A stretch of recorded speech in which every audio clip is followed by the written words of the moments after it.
దేవునికి స్తోత్రము. మీ అందరికీ వందనాలు. ఈ దినము కొరకై ఏర్పాటు చేయబడిన వాక్య భాగము యోహాను సువార్త 6వ అధ్యాయం 5వ వచనం.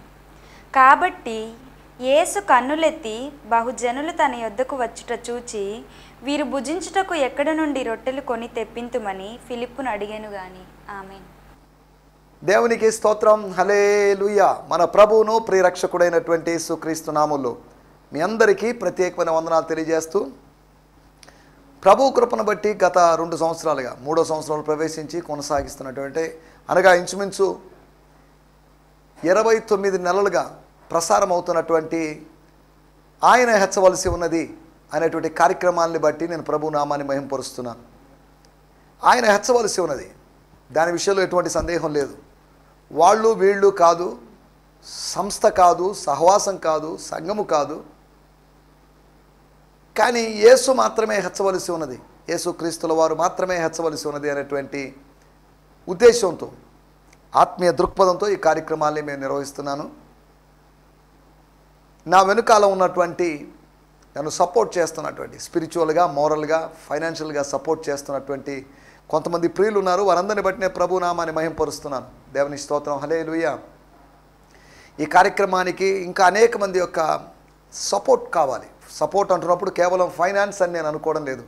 మీ ప్రార్థనా సపోర్ట్ నేను ఎంతగానో ఆశిస్తున్నాను. మీరు ప్రార్థించాల్సిందిగా కోరుతున్నాను. అనేక మంది ప్రార్థిస్తున్నారు, అందరూ బట్టి నేను ప్రభు నామాన్ని మహింపరుస్తున్నాను. దేవునికి స్తోత్రం. హల్లెలూయా. మీరందరూ ఆత్మీయ క్షేమంగా ఉన్నారని నేను భావిస్తున్నాను. ఆత్మీయ జీవితంలో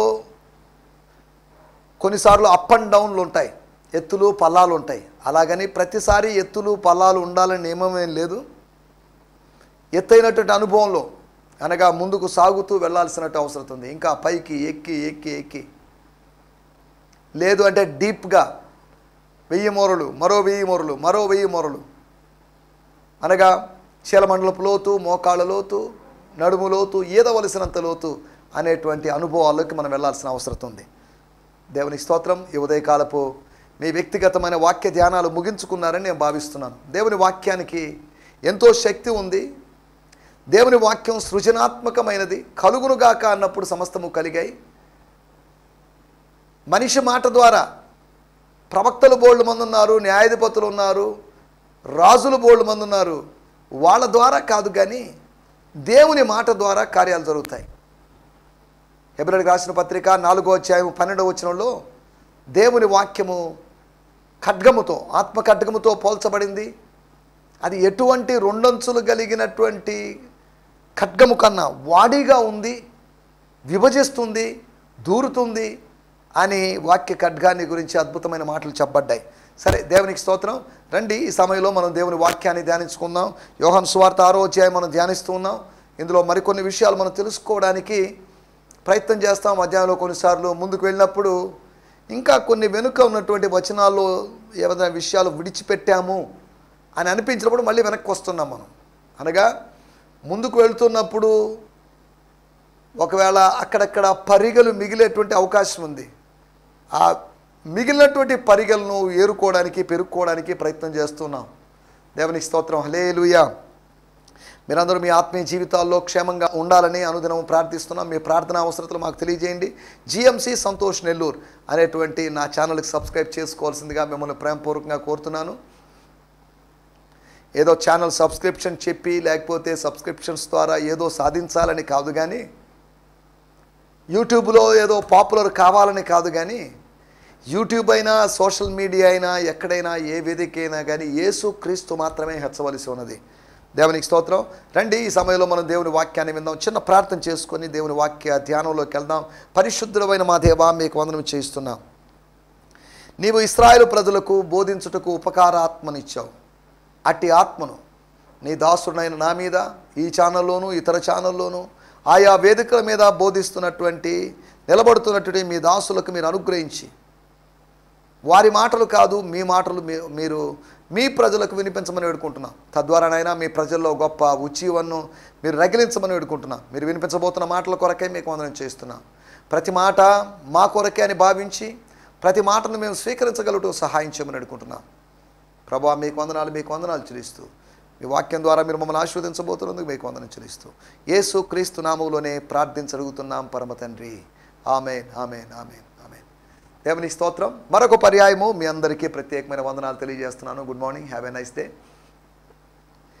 ఈ సమయంలో మన ధ్యానం నిమిత్తమై యోహాను సువార్త 6వ అధ్యాయము 5వ వచనము. Gospel according to John 6th chapter verse 5.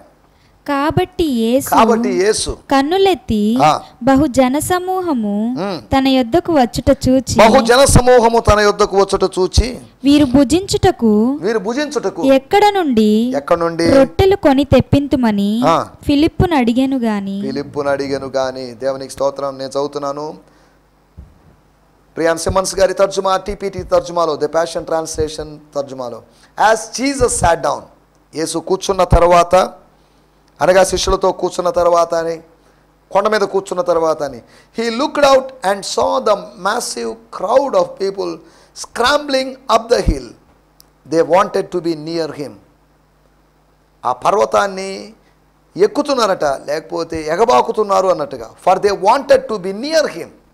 యేసుకు దూరంగా కాదు, వాళ్ళు దగ్గరగా ఉండాలని ఆ పర్వతం మీదకి లేదా కొండ మీదకి ఎక్కుతున్నారు. So he turn to Philip and said.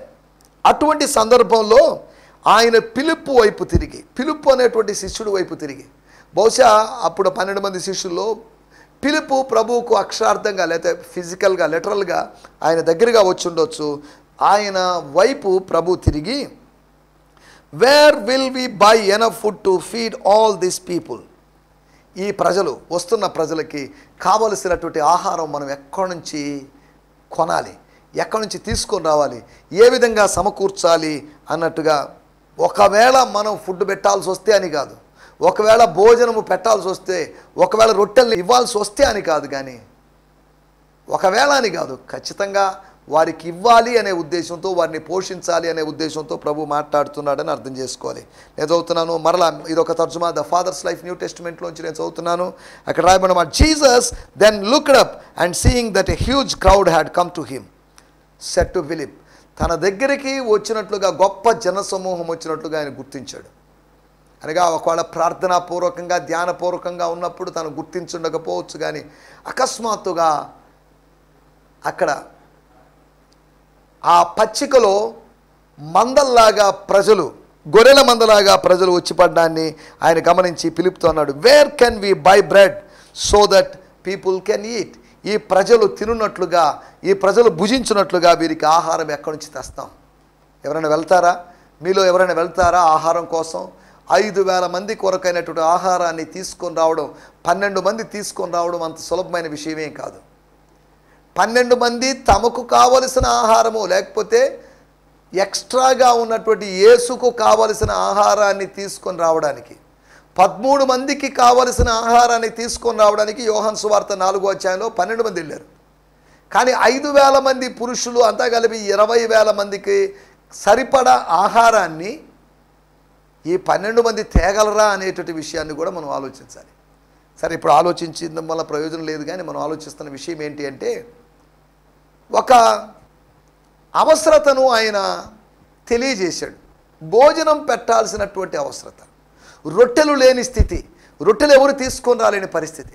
అది పెళ్లి ఫంక్షన్ కాదు, యోహాను సువార్త 2వ అధ్యాయంలో ఉన్నట్టు కానాలోని విందు కాదు, అది విందు కార్యక్రమం కాదు, పస్కా విందు వాళ్ళకుంది.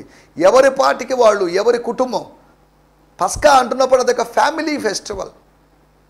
అనగా ఒక్కొక్క కుటుంబం విడివిడిగా పస్కాని విందులు ఆచరిస్తారు. పస్కా పశువును వధించేసి, పస్కా గొర్రె పిల్లను వధించి, ఇట్స్ ఏ ఫ్యామిలీ ఫెస్టివల్. ఆ ఫ్యామిలీ ఫెస్టివల్ రాబోతుంది. ఆ వచ్చిన వాళ్ళందరినీ ఒక్క ఫ్యామిలీగా యేసు భావించాడు. వీళ్ళందరినీ పస్కా మతము అనేది ఫ్యామిలీస్గా విడగొట్టొచ్చేమో, కానీ మార్గము అనేది, ఆత్మీయత అనేది ఫ్యామిలీస్ అన్నిటినీ కలుపుతుంది.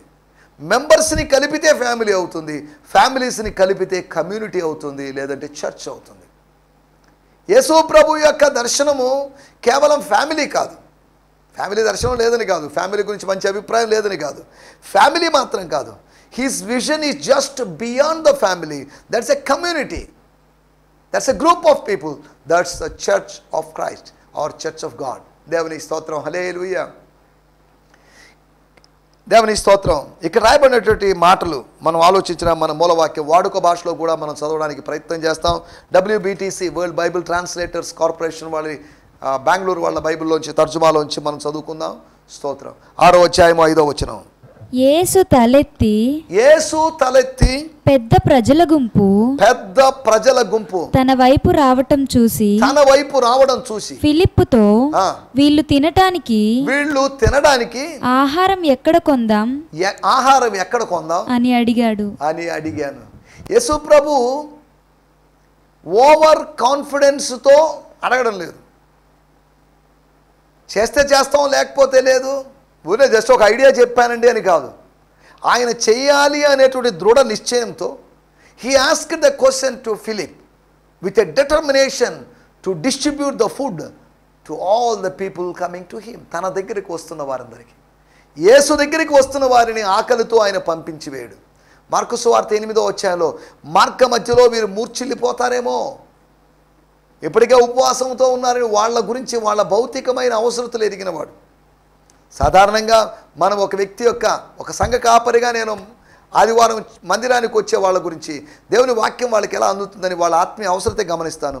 వాళ్ళు తిన్నారో తాగారు ఇవన్నీ మనకెందుకండి, తినలేదంటే మాత్రం వాళ్ళకి మనం ఫుడ్ ఏర్పాటు చేయగలమా, ప్రొవైడ్ చేయగలమా అన్నట్టుగా ఆలోచిస్తాను నేను జనరల్గా. కానీ యేసు ప్రభు 2 విధాల అవసరతలు ఆయన తీర్చడానికి సిద్ధంగా ఉన్నాడు. ఆయన చాలిన దేవుడు. He's a all sufficient God. ఆయన సరిపోయినవాడు. నీకు ఎన్ని అవసరతలు ఉన్నాయో అన్ని అవసరతలు తీర్చడానికి సమర్థుడు. ఓసారి కేవలం నేను ఆత్మీయ అవసరతలు మాత్రమే తీర్చగలను, భౌతిక అవసరతలు తీర్చలేను అని కాదు. మొదట ఆయన ఆత్మీయ అవసరతలు తీర్చాడు. కొండ మీదకి ఎక్కి తన శిష్యులతో పాటు కూర్చున్నాడు. శిష్యులతో పాటు కూర్చున్న తర్వాత వాళ్ళకి ఉపదేశం చేశాడు, బోధించాడు. వాళ్ళందరూ చూస్తూ టైంపాస్ చేస్తున్నాడని కాదు, శిష్యులతో తర్కిస్తున్నాడని కాదు, డిస్కస్ చేస్తున్నాడని కాదు, వారికి బోధించుండొచ్చు. బోధించాడు. బోధించిన తర్వాతే ఆయన భోజనం గురించి ఆలోచించాడు. స్తోత్రం. అనగా మొదటి అవసరతలు మొదట్లోనే తీర్చబడాలి. First things first. మొదట ఆయన రాజ్యమును నీతిని వెదకాలి. అప్పుడు మనకు కావలసినవన్నీ మనకు అనుగ్రహించబడతాయి. ఈ ప్రజలు పస్కా పండగకు వచ్చినప్పటికీ కూడా, పస్కా పండగ ఆచరించాలనే ఆలోచనలో ఉన్నప్పటికీ కూడా మొదట వాళ్ళు దేవుని రాజ్యమును, దేవుని నీతిని వెతికారని కాదు, కానీ దేవుని వాక్యాన్ని, విశ్వాసమునకు కర్త అయినటువంటి యేసుని, యేసు చేసే సూచక్రియల్ని వెతకడం ఆరంభించారు. దేవుని స్తోత్రం. హల్లెలూయా. దేవుని రాజ్యము, దేవుని నీతిని వెతికినప్పుడు, దైవికమైన వాటిని వెతికినప్పుడు దేవుని ఆశీర్వాదాలు ఆటోమేటిక్గా వచ్చేస్తాయి. వారు రొట్టెల కోసం వెతకలేదు, కానీ అదే సమయంలో 6వ అధ్యాయం 26వ వచనంలో వీరు సూచక్రియలు చూచుట చేత కాదు, కానీ రొట్టెలు తినుట చేత, తృప్తి కలిగి ఉండట చేత వీరు నన్ను వెంబడిస్తున్నారు, వెతుకుతున్నారని యేసు ప్రభు చెప్పడాన్ని చూస్తున్నాం. కానీ ఈ పర్టికులర్ సందర్భంలో, ఈ ప్రత్యేకమైన సందర్భంలో వారు రొట్టెల కోసం కాదు, వాళ్ళు బోధ కోసం వచ్చి ఉండొచ్చు. అందరూ వచ్చారని కాదు, మోస్ట్ ఆఫ్ ది పీపుల్ అలా వచ్చున్నారు. సరే, దేవునికి స్తోత్రం. హల్లెలూయా. మనం ఇక్కడ ఆలోచిస్తున్న విషయాల్లోకి వచ్చేద్దాం. మన టైటిల్ దృశ్యాలు, ఫలితాలు. కొన్ని సీన్స్ ఉన్నాయి, కొన్ని సన్నివేశాలు, దాని యొక్క స్పందనలు. అనగా ఇక్కడ రాయబడిన మాట ఏంటంటే, తన యొద్దకు వచ్చుట చూచి, యేసు చూచాడు. మామూలుగా చూడలేదు, కనులెత్తి చూచాడు. అల్లంత దూరం నుంచి చూశాడు, ఫార్ నుంచి చూశాడు, దూరం నుంచి చూశాడు. కనులెత్తి మోషే కనాను దేశాన్ని చూస్తే, యేసు ప్రభు, మోషే కన్నా గొప్పవాడైన యేసు ప్రభు కనులెత్తి ప్రజలు రావడాన్ని, ప్రజలు గుంపుగా రావడాన్ని, ఐక్యంగా రావడాన్ని, కలిసికట్టుగా రావడాన్ని ఆయన చూశాడు. స్తోత్రం. కనాను దేశాన్ని చూడడం గొప్ప సంగతి ఏం కాదు, కానీ కళ్ళ ముందున్నటువంటి కనాను దేశాన్ని, కదలనటువంటి కనాను దేశాన్ని చూడడం గొప్ప సంగతి ఏమో కాదు, కానీ కదులుచూ తన దగ్గరికి వస్తున్నటువంటి జనసమూహాన్ని చూస్తూ వాళ్ళ అవసరత ఏంటో గుర్తించడం అనేది యేసు ప్రభువులోని గొప్పతనం. దేవునికి స్తోత్రం. హల్లెలూయా. ఇందులో వచ్చే 5 విషయాలు నేను మీకు జ్ఞాపకం చేస్తాను. ఈ అధ్యాయంలో నుంచి కొన్ని దృశ్యాలు, దాని యొక్క ఫలితాలు. Some scenes and their consequences, లేకపోతే రెస్పాన్సెస్. 1, నంబర్ 1, యేసు చూచాడు, ప్రశ్నించాడు, చూచి పరీక్షించాడు. చూచి ఏం చేశాడంటే, వీరు భుజించుటకు ఎక్కడి నుంచి రొట్టెలు కొని తెప్పించమని పిలుపుని అడిగారు. వారు వస్తున్నప్పుడు కొద్దో గొప్ప విశ్వాసంతో, అల్ప విశ్వాసంతో వాళ్ళు వస్తున్నప్పుడు విశ్వాస పరీక్ష చేశాడు ఫిలిప్పుని. అవును, ఎవరి దగ్గరికి వస్తున్నారు? ఒక పాస్టర్ గారి దగ్గరికి వస్తున్నప్పుడు, ఒక సంఘానికి వస్తున్నప్పుడు అక్కడ విశ్వాసాన్ని వాళ్ళు కనుగొనాలి. మనుష్య కుమారుడు వస్తున్నప్పుడు, మనుష్య కుమారుడు వచ్చేటప్పుడు ఆయన మనుషుల్లో విశ్వాసాన్ని వెతుకుతాడు. తాను దాచి ఉంచినటువంటి, తాను ఉంచిన విశ్వాస పరిమాణం ఉందా? ఆ పరిమాణం వాళ్ళు పెంచుకున్నారా? అనుదినము ఆ విశ్వాసము స్థాయిల్లో వారు పెరిగారా? 30 అంతుల నుంచి 60 అంతుల నుంచి 100 అంతుల స్థాయికి ఎదిగారా అనేది ప్రభు ఆలోచిస్తాడు. నీ విశ్వాస అభివృద్ధి మీద దేవుడు దృష్టి పెట్టాడు. ఒక కష్టమైన సబ్జెక్టు మీద టీచర్స్ పలాని వాడికి పలాని మ్యాథమెటిక్స్ కష్టం, లేకపోతే పలాని సబ్జెక్ట్ కష్టం, ఆ విషయంలో అబ్బాయి మీద కొద్ది శ్రద్ధ తీసుకోవాలి, అమ్మాయి మీద శ్రద్ధ తీసుకోవాలనుకున్నట్లుగా శిష్యుల యొక్క విశ్వాసం మీద, విశ్వాసము అనేటువంటి ఆ పాఠ్యాంశం మీద యేసు ప్రభు దృష్టి పెట్టాడు. వీళ్ళకి ఈ ఫెయిత్లో కాస్త బలహీనలుగా ఉన్నట్టున్నారు, వీళ్ళని టెస్ట్ చేద్దాం. స్తోత్రం. ఆదికాండం 22వ అధ్యాయంలో అబ్రహాము పరీక్షించబడి ప్రభు దీవెనలు పొందాడు, పరీక్షించబడి ప్రభు యొక్క వాగ్దానాలు పొందాడు. పరీక్షించబడిన తర్వాత పరీక్షలో గెలిస్తే మనకు ఆశీర్వాదాలు ఉంటాయి. పరీక్షలో గెలిచామనుకోండి ప్రభువును స్తుతిస్తాం. పరీక్షలో ఓడిపోయినా నష్టం లేదు, ఓడిపోవాలని కాదు. పరీక్షలో ఓడిపోతే ప్రభు సహాయాన్ని మరింతగా కోరుకుంటాం, లేదు అంటే పశ్చాత్తాపడతాం. కాబట్టి మనకు గెలుపైనా ఓటమైనా ఒకటే. అలాగని గెలుపు మీదే మన దృష్టి పెట్టాలని లేదు. గెలుపు మీద లేకపోతే ఓటమి అనేవి కాదు మన విషయాలు. మన విషయం పని చేస్తున్నాం, అంతవరకే. విత్తుతున్నాం, అదే మన పని, రిజల్ట్ మన పని కాదు. ప్రార్థిస్తున్నాం, అదే మన పని, రిజల్ట్ మన పని కాదు. పరిచయం చేస్తున్నాం, అదే మన పని, దాని ఫలితం ప్రభు చేతికి వదిలేస్తున్నాం. దేవునికి స్తోత్రం, హల్లెలూయా. కాబట్టి మొదటి విషయం మనం చేస్తున్నాం, రెండో విషయం దేవుడు చేస్తాడు. మనము చేయాల్సిన విషయం మనం చేస్తే దేవుడు చేయాల్సిన విషయం దేవుడు చేసి తీరతాడు. దేవుని స్తోత్రం, హల్లెలూయా. నేను ప్రార్థన చేస్తే దేవుడు నా ప్రార్థన ఆలకించడం మాత్రమే కాదు, నా ప్రార్థనలో నేను అడిగిన వాటిని ఆయన అనుగ్రహిస్తాడు. స్తోత్రం, హల్లెలూయా. ఒకటి, యేసు చూశాడు, పరీక్షించాడు. స్తోత్రం, హల్లెలూయా. వీళ్ళందరికీ కావలసినటువంటి భౌతికమైన దాన్ని, ఆత్మీయమైన దాన్ని నేను అనుగ్రహించగలను. వీరందరికీ కావలసినటువంటి శరీర సంబంధమైన దాన్ని మా వాళ్ళు, నా స్నేహితులు, నా అనుచరులు అనుగ్రహించగలరా? యేసు ప్రభు కూడా యూదా ఇస్కరేతు చేతిలోని డబ్బు సంచులో డబ్బుందో లేదో తెలుసు ఆయనకి. అలాగని అందరి దగ్గర విరాళాలు పోగు చేసి వాళ్ళకి ప్రేమ విందు పెట్టాలనే ఆలోచన ఆయనకు లేదు. విరాళాల ద్వారా కాదు, డొనేషన్స్ ద్వారా కాదు, చందాలు పోగు చేసుకొని కాదు ఆయన కార్యం చేయబోయేది. తండ్రి యొక్క ప్రేరణను బట్టి ఆయన కార్యం చేస్తున్నాడు. దేవుని స్తోత్రం, హల్లెలూయా. మనం ఇక్కడ ఆలోచిస్తున్న విషయము, మొట్టమొదటి విషయము యేసు చూశాడు, పరీక్షించాడు. రెండో విషయము 6వ అధ్యాయము 14వ వచనం మనం గమనిస్తే, 6వ అధ్యాయము 14వ వచనం. ఆ మనుషులు యేసు చేసిన సూచక్రియను చూచి నిజముగా ఈ లోకమునకు రాబోవు ప్రవక్త ఈయనే అని చెప్పుకొనిరి. యేసు చేసిన సూచక్రియను చూచి అంటే యేసు ప్రభువును చూశారు, యేసు ప్రభు యొక్క కార్యాన్ని చూశారు, ఒక అద్భుత కార్యాన్ని. రొట్టెల్ని ఆయన ద్విగుణీకృతం చేయడం, మల్టిప్లై చేయడం చూశారు. రొట్టెలు పెరిగాయి. 5 రొట్టెలు, ఒక్కొక్కరు 1, 2 రొట్టెలు తిన్నా కానీ కనీసం ఒక 5,000 10,000 రొట్టెలు అయిపోయినాయి. 100 1000 రొట్టెలు పెరిగినాయి. రొట్టెల సంఖ్యను పెంచాడు ఆయన. ఉన్నది కొద్దిగా అయినప్పటికీ దాంట్లో గ్రోత్ తీసుకొచ్చాడు. స్తోత్రం. పరలోక రాజ్యము పులిసిన పిండిని పోలి ఉన్నది, పులిపిండిని పోలి ఉన్నది, ఈస్ట్ను పోలి ఉన్నది. అది కొద్దిగా ఉంచితే అదే స్వభావం, దాని స్వభావం మొత్తం పిండి మొత్తం వ్యాపించింది. అలాగే యేసు ప్రభు కూడా శిష్యుల జీవితాల్లో విశ్వాసాన్ని పెట్టి ఆ విశ్వాసం స్ప్రెడ్ అయ్యేటట్టు చేయాలనుకుంటున్నాడు. ఒక 5 రొట్టెలు 2 చేపలని తీసుకొని వాటిని విస్తరింపజేయాలనుకుంటున్నాడు. నీ దగ్గర ఉన్న కొద్ది వాటిని కూడా దేవుడు విస్తరింపజేస్తాడు అనే సంగతిని గుర్తు చేస్తున్నాను. దేవునికి స్తోత్రం. రెండో విషయము, వారు సూచక్రియను చూచి వాళ్ళు ఏమన్నారంటే, నిజముగా ఈ లోకమునకు రాబో ప్రవక్త ఈయనే అని చెప్పుకొని, చూచిన వారు చెప్పుకున్నారు, చూచిన వారు ఒప్పుకున్నారు, చూచిన వారు మాట్లాడుతున్నారు. స్తోత్రం. యేసు చూచాడు, పరీక్షించాడు. జనులు చూచి ఆయన్ని పొగిడారు, లేకపోతే ప్రశంసించారు. మూడో విషయాన్ని నేను మీకు జ్ఞాపకం చేస్తాను. యోహాను సువార్త 6వ అధ్యాయము 19వ వచనం. వారు ఇంచుమించు 2 కోసుల దూరము దోణెను నడిపించిన తరువాత యేసు సముద్రము మీద నడుచుచు తమ దోణి దగ్గరకు వచ్చుట చూచి భయపడిరి. The disciples had rowed about halfway across the lake when all of a sudden they caught a sight of Jesus. They caught sight of Jesus walking on top of the waves. అలల మీదగా ఆయన నడవడం. దేవుని స్తోత్రం. అలల మీద ఆయన సవారీ చేయడం. స్తోత్రం. అలలను తనకు వాహనముగా, అలలను తనకు రథముగా చేసుకోవడం. Coming toward them the disciples panicked. దేవుని స్తోత్రం. వాళ్ళు నర్వస్ అయిపోయారు. వాళ్ళకేం అర్థం కాని అయోమయ స్థితిలో భీతిల్లారు వాళ్ళు.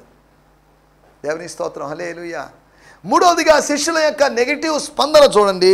వాళ్ళు చూచి భయపడ్డారు. చూచి భయపడడానికి కారణం ఏంటి? వాళ్ళు అనుకుంటారు దెయ్యమో భూతమో. ఎప్పుడైనా ఇదే అనుకోవడం, సీ మాన్స్టర్ ఏమో, సముద్రం మీద తిరిగేటువంటి దురాత్మేమో, లేకపోతే ఇంకేదైనా ఏమో అని వాళ్ళలాగా మెరైన్ గాడ్ ఏమో అన్నట్టుగా అనుకోండొచ్చు. అందుకని భయపడిపోయారు. ఆ దృశ్యాన్ని, అలల మీద నడుస్తున్నటువంటి, అలలు ఆయన్ని ముంచివేయకుండా అలలను తన కాళ్ళ కింద ఉంచుకున్నట్టు వైనాన్ని చూసి ఆశ్చర్యపోయారు. దేవుని స్తోత్రం. రేగుతున్నట్టు ప్రతి అలను నీ కాళ్ళ కింద ఉంచుకోవాలి. రేగుతున్న ప్రతి సమస్యను నీ కాళ్ళ కింద ఉంచుకోవాలి. మనం ఆలోచిస్తున్నట్టు విషయము, వాళ్ళు ఆయనను చూచి, యేసును చూచి భయపడిపోయారు. తర్వాత వాక్యం 4వ విషయం మనం గమనిస్తే 6వ అధ్యాయము 40వ వచనం. యోహాను సువార్త 6వ అధ్యాయం 40వ వచనం. కుమారుని చూచి ఆయన యందు విశ్వాసముంచు ప్రతివాడు. కుమారుని చూచి భయపడ్డారు. దేవుని కుమారుని చూచి భయపడ్డారు. సముద్రం మీద నడుస్తున్నటువంటి దేవుని కుమారుని చూసి భయపడ్డారు. కానీ జన సముద్రములోకి వచ్చినటువంటి కుమారుని చూచి అక్కడ రాయబడిందట, వారు విశ్వసించాలి. స్తోత్రం. నేను చదువుతున్నా. For the longing of my Father is that everyone who embraces the Son. కుమారుని చూచి అనేదానికి ఎంబ్రేసెస్ ద సన్ అనగా కుమారుని ఆలింగనము చేసుకోవాలి. And believes in him will experience eternal life and I will raise them up in the last day. దేవుని స్తోత్రం. కుమారుని చూస్తే ఆత్మలో చూస్తే, యేసును ఆత్మలో చూస్తే విశ్వాసం పొందుతాం. యేసును ఆత్మలో చూస్తే ఆశీర్వాదం పొందుతాం. యేసును భౌతికంగా చూస్తే, ఆ రోజు చూసిన వాళ్ళు భయపడిపోయారు. కానీ ఎప్పుడైతే ఇప్పుడు యేసును ఆత్మలో చూసిన వాడు విశ్వసించారు. చూసి ధన్యులయ్యే వాళ్ళు ఉన్నారు, చూడక ధన్యులయ్యే వాళ్ళు కూడా ఉన్నారు. మనం చూడకుండా ధన్యులమయ్యాం. తోమా చూచి ధన్యుడయ్యాడు. అలనాటి ఆది అపోస్తలులు చూచి ధన్యులయ్యారు. కానీ ప్రభు కృపను బట్టి 2వ శతాబ్దం నుంచి ఇప్పటి వరకు 21వ శతాబ్దం వరకు మనమందరం చూడకుండా ధన్యులమయ్యాం. మనం ఆయన్ని చూడకుండానే ధన్యులమయ్యాం. మనం ఆయన్ని చూడకుండానే ప్రేమిస్తున్నాం. దేవుని స్తోత్రం. మనం ఆయన్ని చూడకుండానే సేవిస్తున్నాం. దేవుని స్తోత్రం. హల్లెలూయా. 5వ విషయాన్ని చెప్పి ముగించేస్తాను. యోహాను సువార్త 6వ అధ్యాయము 62వ వచనం. యోహాను సువార్త 6వ అధ్యాయము 62వ వచనం.